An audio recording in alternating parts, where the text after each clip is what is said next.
Assalamualaikum warahmatullahi wabarakatuh.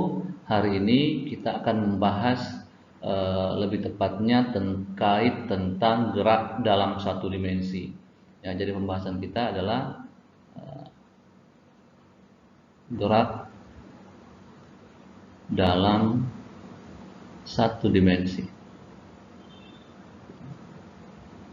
Gerak dalam satu dimensi ini sebenarnya terbagi atas dua. Yang pertama adalah gerak lurus beraturan atau GLB dan gerak lurus berubah beraturan. Nah, khusus untuk gerak lurus beraturan ini akan kita bahas lebih dulu ya. Jadi gerak lurus beraturan apa sebenarnya yang gerak lurusnya kan jelas ya, gerak lurus satu dimensi. Nah, beraturannya ini apa? Beraturannya ini adalah karena kecepatan atau dalam hal ini kita simbolkan dengan V itu bernilai tetap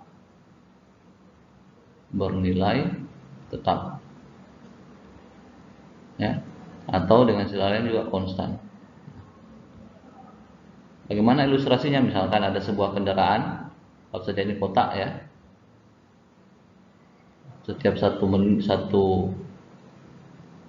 detik misalkan dia menempuh jarak 10 meter, ini juga 10 meter, ini 10 meter, ini 10 meter dalam satu detik ya. Ini satu detik, ini satu detik, ini juga satu detik, ini juga satu detik. Nah, ini kita sebut dengan kecepatannya konstan. Kecepatannya berapa? Kecepatannya adalah V-nya 10 meter per second. Jadi kecepatannya konstan. Konstan artinya tidak berubah terhadap waktu. Jadi setiap saat kecepatannya sama. Ya. Ini dengan ini kita bisa membayangkan bahwa untuk detik pertama itu kecepatan 10, 20, 30, 40 ya. Jadi dalam 4 detik jarak yang ditempuh adalah sebesar 40 meter. Kalau 1 detik 10, kalau 2 detik 20, 3 detik 30, 4 detik 40. Sehingga dari pola itu kita bisa mendapatkan bahwa kalau kita simbolkan perpindahan atau jarak sama dengan S, maka S itu sama dengan kecepatan dikali dengan waktu. Persamaannya hanya ini saja, cuma satu saja. Dengan S itu adalah jarak, biasanya kita menggunakan satuan meter. Kemudian V itu adalah kecepatan, satuannya meter per second.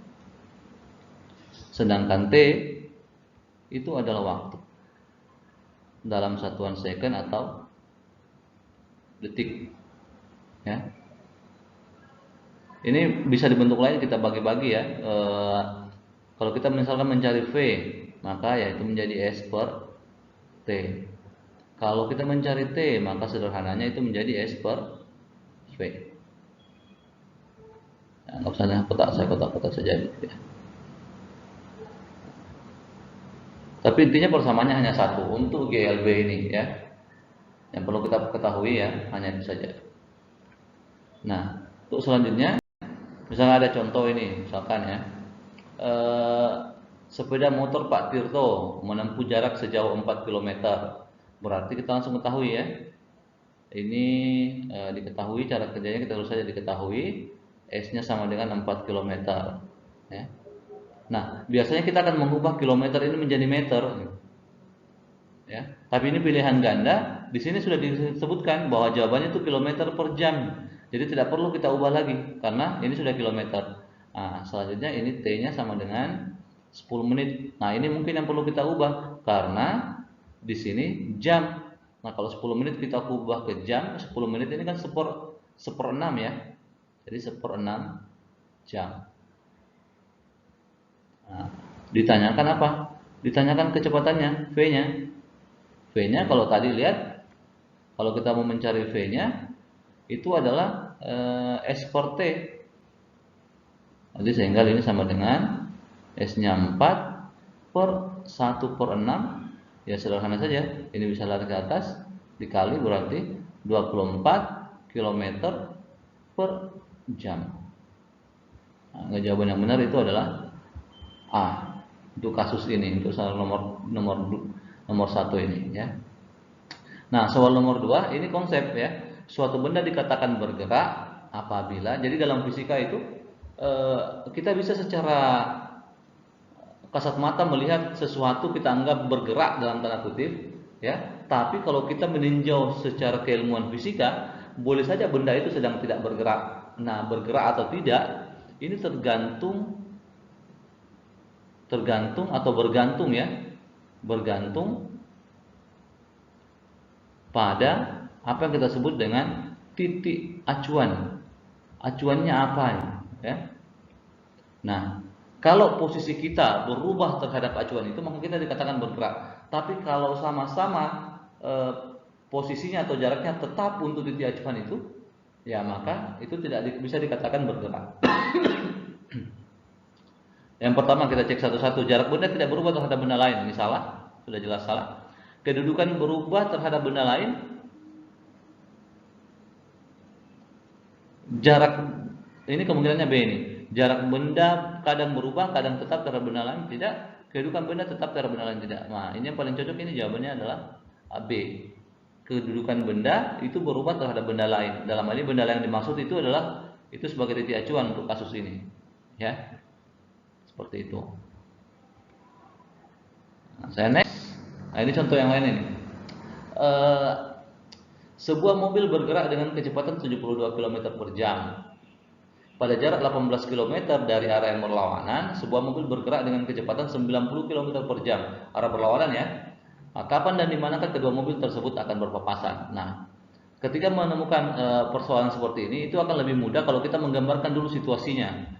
Ya. Nah, jadi misalkan ini, mohon maaf ini kalau gambar mobil saya kurang bagus ya. Tapi ini mobil ya. Lumayan lah. Sedang bergerak ke sana ya. Ini V-nya 72 km per jam. Ya. Ini kalau kita substitusi ke atau konversi ke meter per second, boleh juga. Ini menjadi 20 meter per second ya. Nanti lihat video yang lain untuk konversi ini ya. Pada arah berlawanan pada jarak sekitar 18 km ya. Ternyata ada mobil yang lain yang sedang bergerak ke sana juga. Nah, V-nya sama dengan 90 km per jam. Itu kalau kita konversi ke dalam meter per second, ini sama dengan 25 meter per second ya. Ini terpisah pada jarak 18 km, berarti kalau bawa ke meter 1800 meter ya. Nah, bagaimana kita mengerjakan ini? Karena sebenarnya ini sama dengan soal sebelumnya yang tentang gerak lurus beraturan. Ini salah satu contoh gerak lurus beraturan ya. Sekarang bagaimana cara kita mengerjakannya? Ini kita analisis mobil satu ini kan, kalau saya sebut ini mobil satu, ini mobil 2, maka masing-masing akan mempunyai jarak tertentu ya. Ini karena mobil 2 bergerak lebih cepat ya, 25, maka anggaplah enggak di tengah-tengah tentunya ya. Anggaplah mobil 2 sudah menempuh jarak S2 ya. Kemudian mobil 1 ini menempuh jarak tentu saja S1 ya. Ini karena sudah ada indeks satu-satunya, ini V1 tentu saja, ini V2. Nah, dari gambar ini kelihatan bahwa S1 plus S2 itu sama dengan 1800. Nah, nanti mereka berpapasan di sini nih. Ya. Berpapasan atau bertabrakan ya. Nah, sekarang S1 karena S yang ditanyakan, maka tentu saja persamaannya cuma satu tadi ya. V kali T. Tapi karena ini untuk S1, maka ini V1 kali T1. Ya, enggak usah pakai ini. Kalau untuk T-nya karena sama-sama ya, maka dia tetap saja pakai T saja. Tambah V2 kali T sama dengan 1800.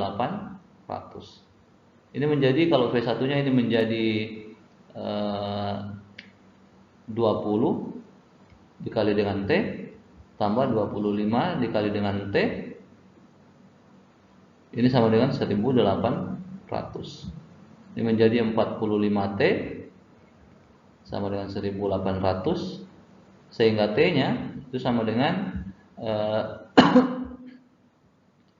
1800 dibahagi dengan 45, itu menjadi ini 180 bagi 45 dapat 4, berarti ini 40 second ya. Nah, ini 40 second ini itu sudah menjawab pertanyaan kapan.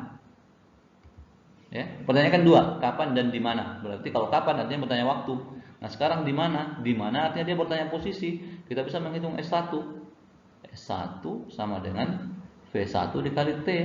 V1-nya 20 dikali dengan T-nya itu 40. Berarti sama dengan 800 meter. Kalau ini 800, maka tentu saja ini sisanya adalah 1000. Kita bisa buktikan ya. S2 sama dengan V2 kali T. V2-nya 25 dikali 40 itu sama dengan 1000 meter. Jadi terjawab sudah pertanyaannya kapan dan di mananya. Kapan dan di mananya? Nah, ini. Oke. Seperti itu ya. Nah, pikir itu jelas.